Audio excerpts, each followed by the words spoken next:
네, 오늘도 주님의 은혜와 축복이 함께할 줄 믿습니다. 오늘 갈라디아서 6장 7절부터 9절까지의 말씀을 가지고 무엇으로 심든지라는 제목으로 함께 은혜 나누겠습니다. 예전에 리더스 다이제스트라는 잡지가 있었죠. 거기에 소개된 이야기입니다. 어떤 현장 소장이 책임을 맡아서 도로 공사 작업을 하고 있었습니다. 일이 막바지에 이르러서 한참 바쁘게 일을 하고 있는데 구급차 한 대가 사이렌을 울리면서 다가왔습니다. 구급차에서 내린 의사는 바쁜 일이 있어서 빨리 가야 하는데 이 길로 지나갈 수 있게 해달라고 부탁을 했습니다. 공사장에서 일하는 다른 인부들은 다른 길도 있으니 그쪽으로 돌아가라면서 화를 냅니다. 사실 공사 중인 도로에서 버려놓은 장비를 치우고 길을 열어주는 건 여간 번거로운 일이 아니었습니다. 그러나 이 공사 책임자는 불평하는 인부들을 달래서 파인 도로에 철판을 깔아주고 장비들을 치워서 구급차가 지나갈 수 있도록 배려를 해주었습니다. 저녁이 돼서 이 사람이 일을 마치고 집으로 돌아왔습니다. 그의 아내는 돌아온 남편을 보자 갑자기 주저앉아 펑펑 울면서 낮에 자기 아들이 죽을 뻔했다는 말을 했습니다. 어린 아들이 동전을 가지고 놀다가 그만 그 동전을 삼키게 된 거예요.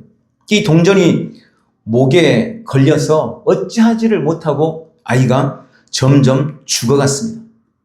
급해서 빨리 의사에서 전화를 해서 의사가 마침 시간 안에 와서 이 아이가 살아났다는 거예요. 돌아가는 길에 이 의사가 말하기를 구급차가 오는데 도로가 공사 중이어가지고 돌아가야만 했다. 그런데 그 도로공사 책임자가 자기에게 배려를 해줘서 이 길로 올 수 있었다고.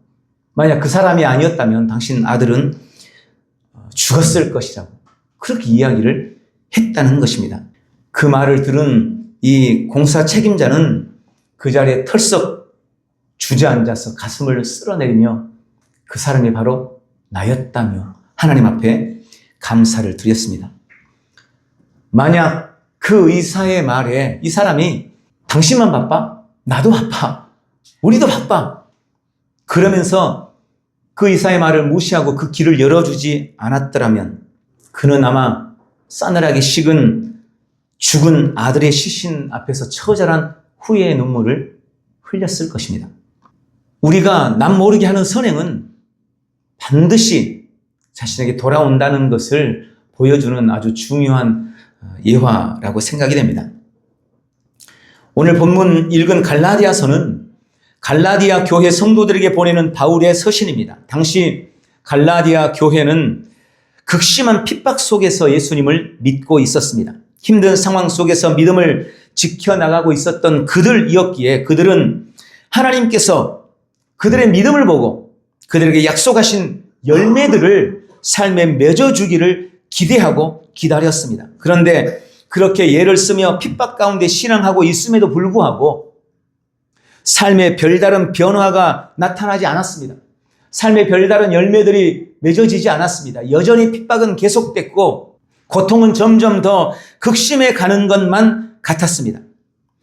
그런 속에서 그들은 점점 낙심하고 있었습니다. 그렇게 낙심하고 포기하고 있을 그때 바울이 이 서신을 통해 갈라디아 교회 성도들을 위로하고 하나님의 뜻을 전하게 되었습니다.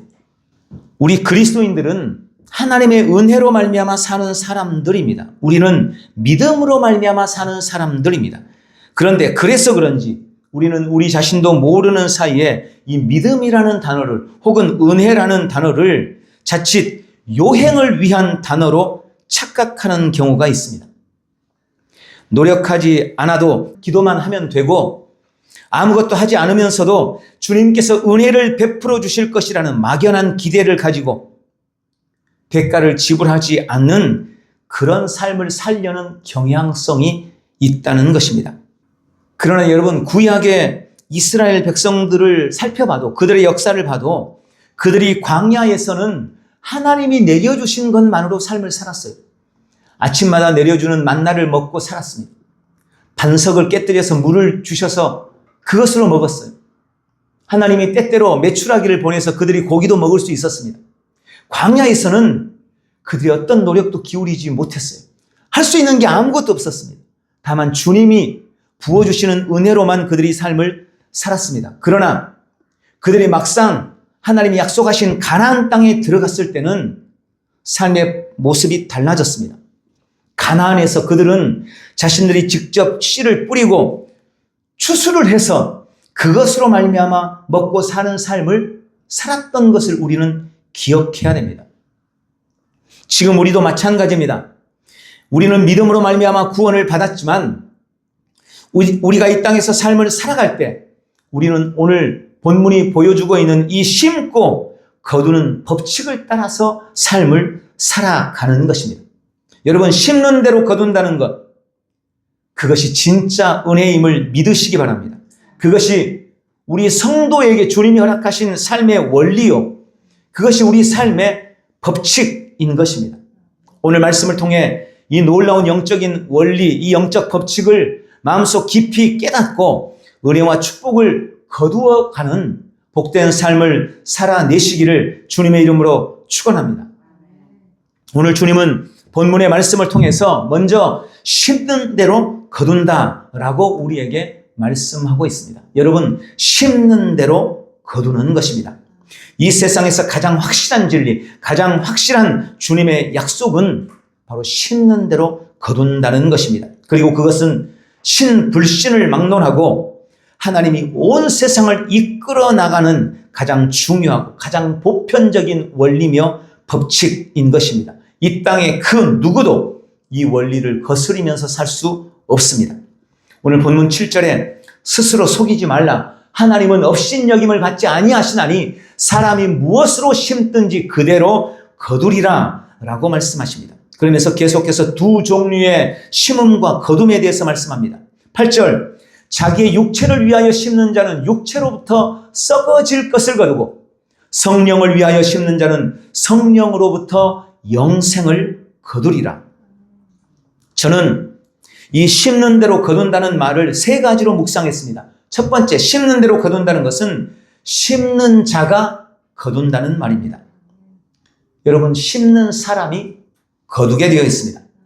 종종 우리는 이것이 제대로 지켜지지 않은 것 같아서 속상하고 억울해하기도 합니다. 가끔 그럴 때가 있죠. 심는 사람 따로고 거두는 사람 따로 있는 것 같을 때가 틀림없이 우리의 삶에 있습니다. 그러나 결국 심는 자가 거두는 것입니다. 이것이 원칙입니다. 그리고 주님은 반드시 이 원칙을 지키시는 분이십니다. 두 번째로 심는 대로 거둔다는 것은 심은 만큼 거둔다는 의미입니다. 많이 심으면 많이 거두고 적게 심으면 적게 거두는 것입니다. 주님은 우리에게 100배, 60배, 30배를 약속하셨습니다. 그렇다고 이 약속이 심은 대로 거둔다는 것을 깨뜨리는 법칙이 아닌 거예요. 우리가 많이 심으면 그 많음의 100배를 거두게 되는 겁니다. 우리가 적게 심으면 그 적음의 100배를 거두는 거예요. 심은 대로 심은 만큼 거두는 것입니다. 세 번째로 이 심는 대로 거둔다는 말은 심는 것을 거둔다는 말입니다.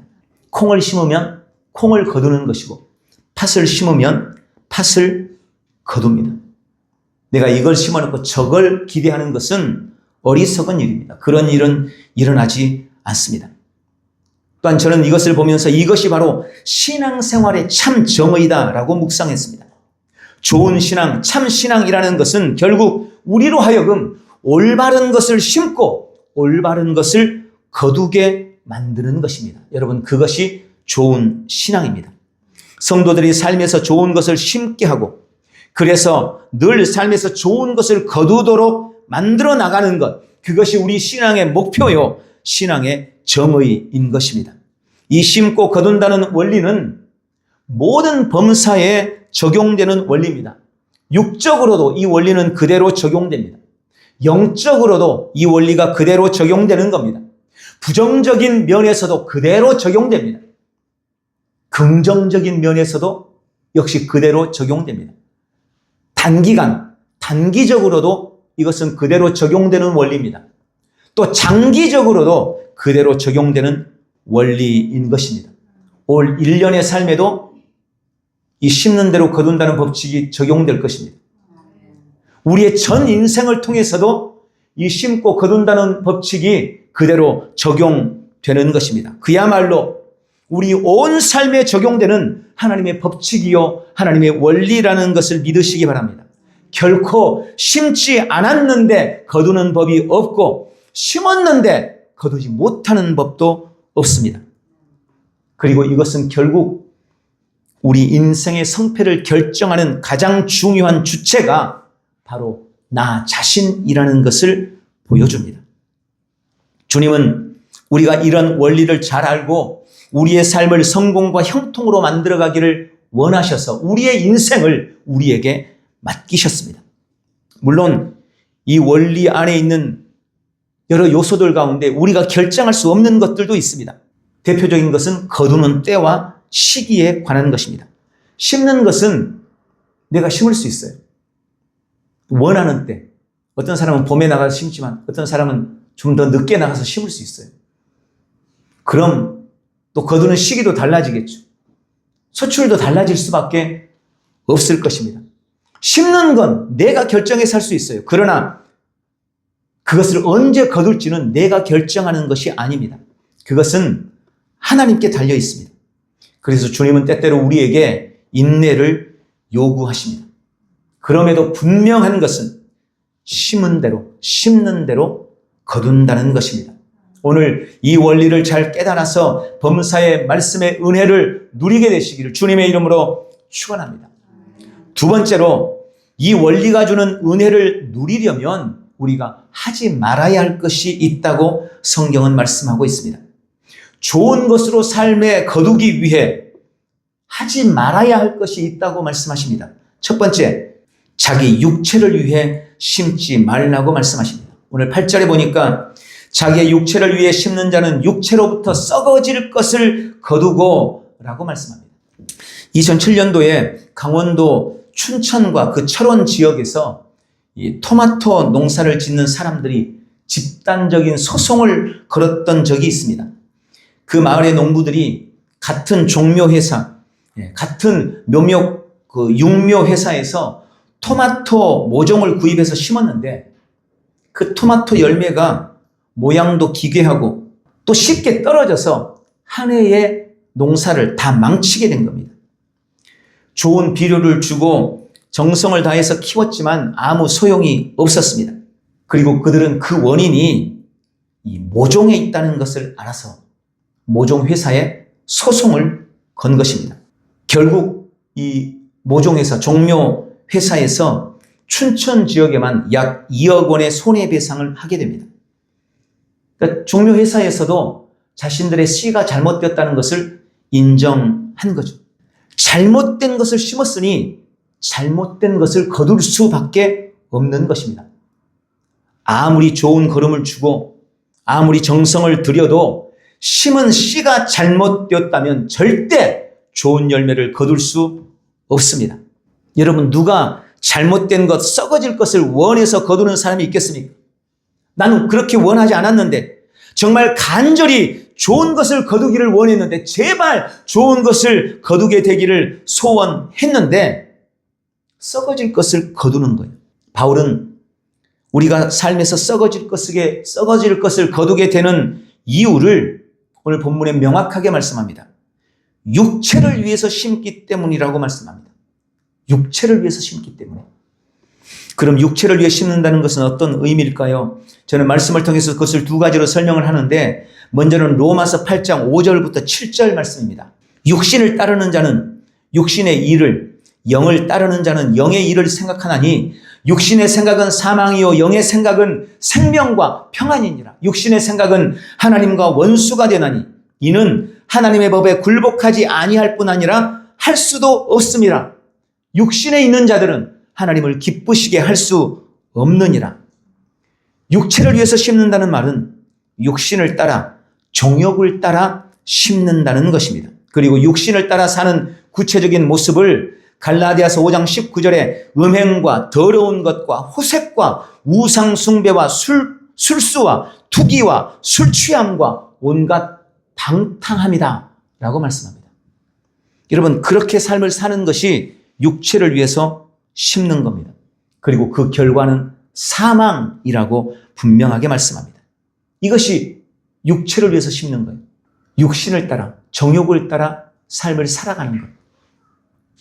두 번째로 로마서 6장 13절에 육체를 따라 사는 것을 이렇게 표현합니다. 또한 너희 지체를 불의의 무기로 죄에게 내주지 말고 오직 너희 자신을 죽은 자 가운데서 다시 살아난 자 같이 하나님께 드리며 너희 지체를 의의 무기로 하나님께 드리라. 자기의 육체를, 자신의 몸을 불의의 병기로 죄에게 내어주는 것, 즉 죄의 속성과 죄의 본성과 내 안에 있는 죄의 생각을 따라 살아가는 것, 그것이 바로 우리 육체를 따라 심는 것이라고 말씀하고 있습니다. 창세기 4장 7절에는 하나님이 가인에게 하신 경고가 기록되어 있습니다. 죄가 너를 원하고 있으나 너는 죄를 다스릴지니라. 하나님이 가인과 아벨의 제사를 받으시는데 아벨의 제사는 연락하셨는데 가인의 제사를 받지를 않으시는 거예요. 그러니까 가인의 마음속에 죄의 마음이 일어났습니다. 저 아벨이 없었다면 주님이 내 제사를 받으셨을 텐데 하면서 아벨에 대한 악한 마음이 생긴 거예요. 하나님께서 그 마음을 알고 가인에게 말씀한 겁니다. 죄가 너를 원하고 있다. 그러나 너는 죄를 다스려라. 너는 그 죄의 마음을 다스려라.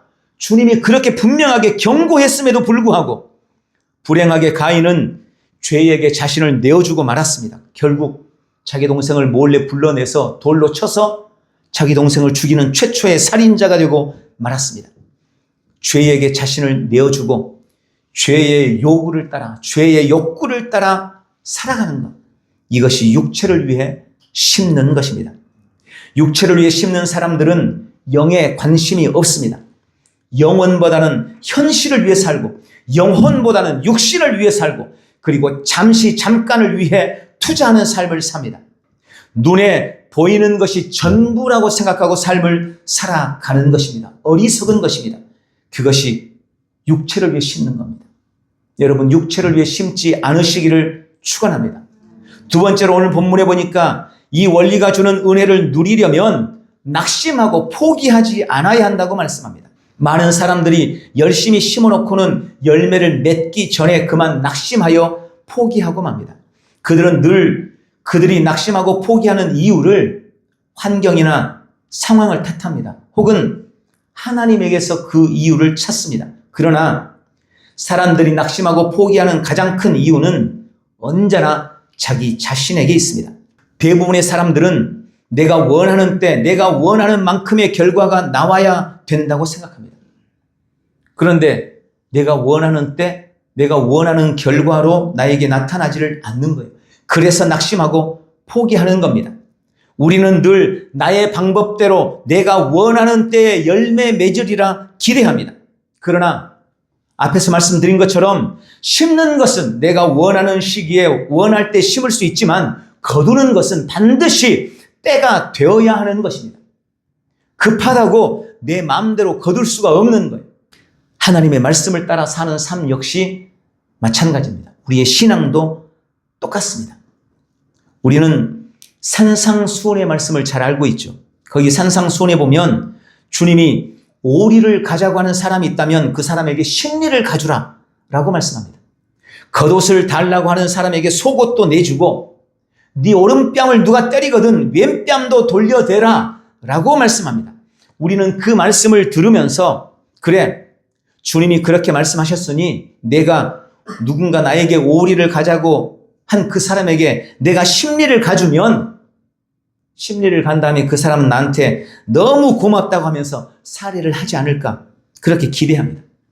누군가 나에게 겉옷을 달라고 할 때 내가 속옷을 벗어주면 그 사람이 나한테 아유 미안하다고 하면서 겉옷을 돌려주면서 야 당신은 참 훌륭한 사람입니다 라고 말해 줄 것을 기대합니다.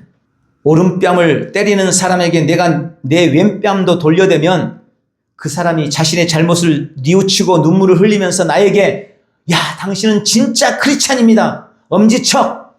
그렇게 해주기를 기대하는 거예요. 그런데 내가 하나님이 말씀하시는 그 말씀대로 했는데 결과가 그렇게 나오지를 않는 것입니다.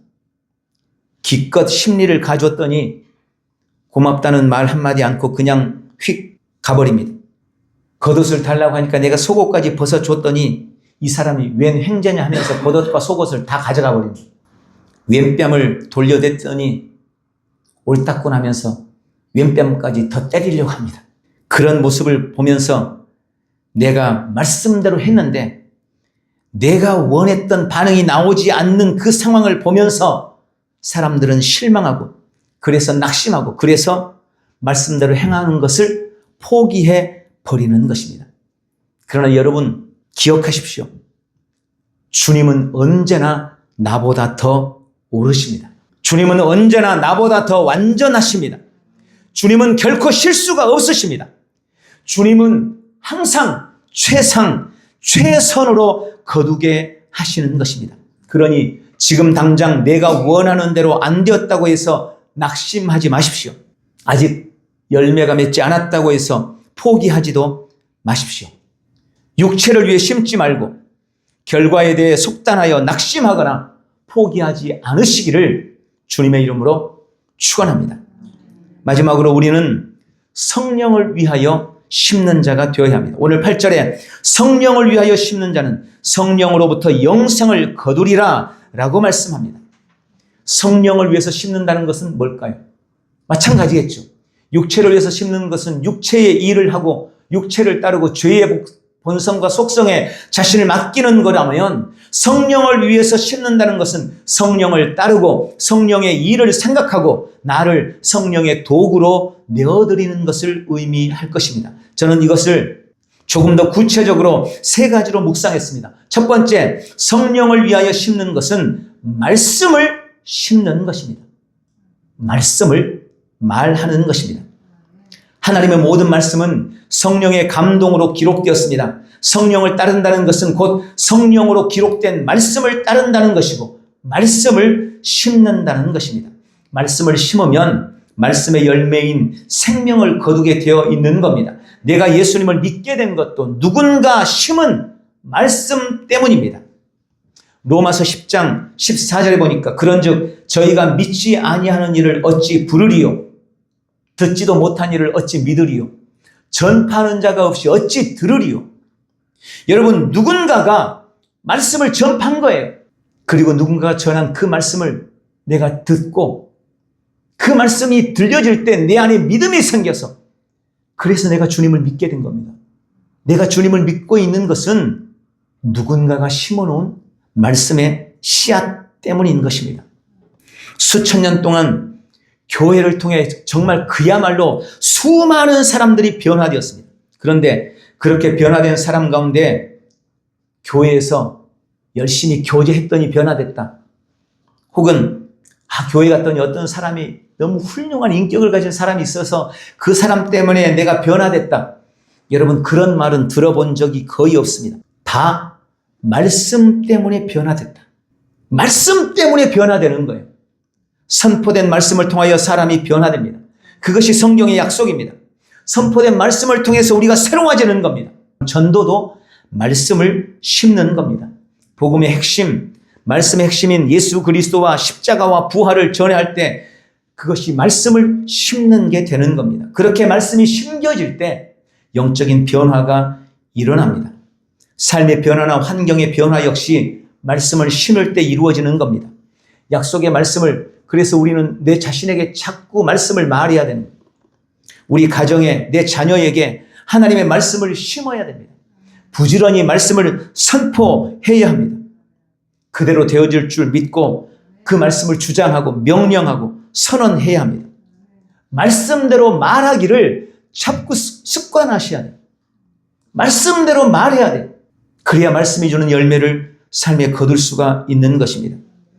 금세 상황이 바뀌지 않는다고 낙심하지 말고 흔들리지 말고 포기하지 말고 살아서 역사하시는 하나님의 말씀을 삶에 부지런히 심으시기 바랍니다. 가정이나 우리 자녀들의 장래를 위해서 우리가 할 수 있는 최선의 것, 하나님의 말씀을 심는 것입니다. 여러분, 말씀을 심는 것이 성령을 위해 심는 것입니다. 두 번째, 성령을 위해 심는 것은 기도하는 것입니다. 성령의 사람은 기도의 사람입니다. 우리는 날마다 기도로 자신을 쳐서 복종시키고 기도를 통해 하나님의 뜻을 구하고 성령의 인도를 따를 수 있게 되는 겁니다. 야고보서 5장 16절, 의인의 간구는 역사하는 힘이 많으니라. 이 말씀의 원어의 뜻은 의인이 기도하면 그 기도가 일한다라는 뜻입니다. 예수님 안에서 의인된 우리가 기도할 때 그 기도가 일하기 시작합니다.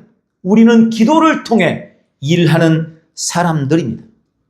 그래서 이 기도의 비밀을 깨달은 사람은 기도 없이 하루를 시작하지 않습니다. 이 기도의 비밀을 아는 사람은 기도 없이 어떤 일도 하지 않습니다. 루터는 이 기도의 비밀을 알았기 때문에 바쁠 때일수록, 일이 많을 때일수록 오히려 더 기도에 많은 시간을 투자했다고 말합니다. 우리가 하나님 앞에 기도하는 바로 그 기도 시간만큼 우리의 사역이나 일에는 능력이 나타나게 되는 것입니다. 비록 보잘것없고 하찮은 일을 할지라도 기도로 할 때 놀라운 역사를 이루게 될 것입니다. 기도하는 시간은 절대 시간 낭비하는 시간이 아닙니다. 그것은 가장 강력한 무기요, 가장 강력한 힘입니다. 기도하는 것이 성령을 위해서 심는다는 것을 믿으시기 바랍니다.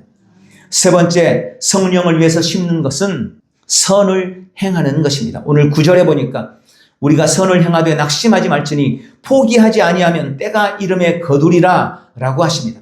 성령을 위해서 심는다는 중요한 의미 중 하나가 선을 행하는 것임을 우리에게 보여주고 있는 것입니다.